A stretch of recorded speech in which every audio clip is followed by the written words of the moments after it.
Salam à tous les amis, pour commencer le débrief de ce match Algérie-Guinée. On commence par la première action guinéenne, on voit avec une seule passe. On voit ce joueur qui est bien démarqué, Miranda. Avec une seule passe, on se retrouve pratiquement dans le coin adverse. On se projette vers l'avant, on essaye de jouer dans la profondeur, une bonne récupération. Mais ce qui a été bien travaillé aussi, c'est le contre-pressing. On le voit là matérialisé par ce schéma. Ils viennent, ils pressent et récupèrent justement ce ballon. Farsi qui est éliminé facilement.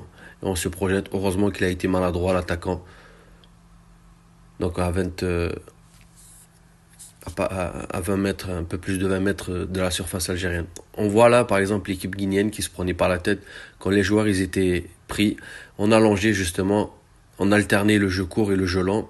On voit là justement l'attaquant qui centre. Malheureusement, encore une fois, voilà, ils ont pêché dans la dernière passe. Enfin, heureusement plutôt pour l'Algérie.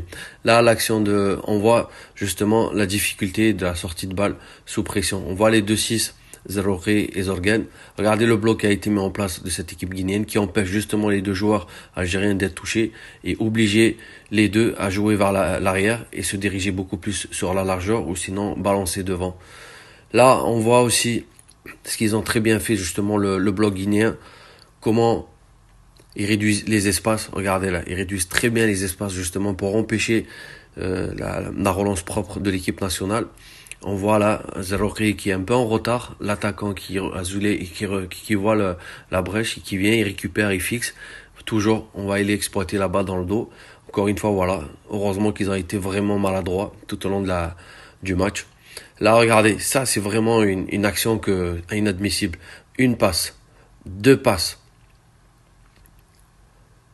3 passes, 4 passes, voilà, facilement on dérive à l'entraînement. Et heureusement, encore une fois, ils sont maladroits. Donc c'est vraiment...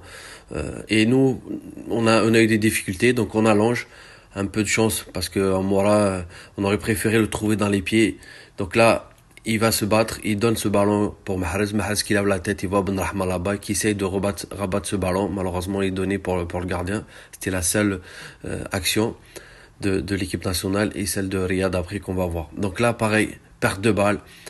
Il se projette sur le côté droit et tac. L'erreur de Togay. Heureusement, Okidja avec un arrêt réflexe qui récupère. Mais encore une fois, contre-pressing, il récupère, cette équipe gagnante récupère le ballon.